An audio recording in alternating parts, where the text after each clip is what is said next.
Sosial mediada son zamanlar kütləvi şəkildə yayılan bu videoda uşaqlar nəyi izləyir?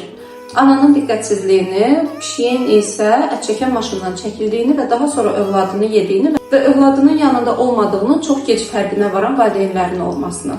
Beləliklə, əgər uşağın valideyninə qarşı güvənli bağlanmasında problem varsa və təməldə zədəli düşüncələr varsa, bu videolar uşaqların analarına, atalarına, ailə üzvlərinə qarşı olan duyğu və düşüncələrini tamamilə dəyişə bilər.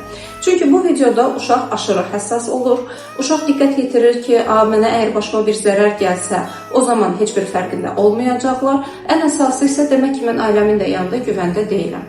Bəs bu halda nə etmək lazımdır, nəyə diqqət etmək lazımdır? İlk öncə övladımızın hansı videoları izlədiyinə baxmalıyıq.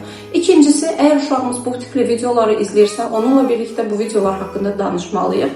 Əgər izləyibsə, birlikdə oturub izləyib danışmalıyıq və uşağa bunların saxta bir videolar olduğunu və bunun heç bir məna kəsb etmədiyini də izah etmək lazımdır. Nəzərə almaq lazımdır ki, uşaqların bu yaş periodunda, yəni aşağı yaş dönəmində olan uşaqlar real və saxta düşüncələri ayırd edə bilmirlər. İzlədikləri videolarda həqiqət yoxsa saxta olduğunu ayırd edə bilmirlər.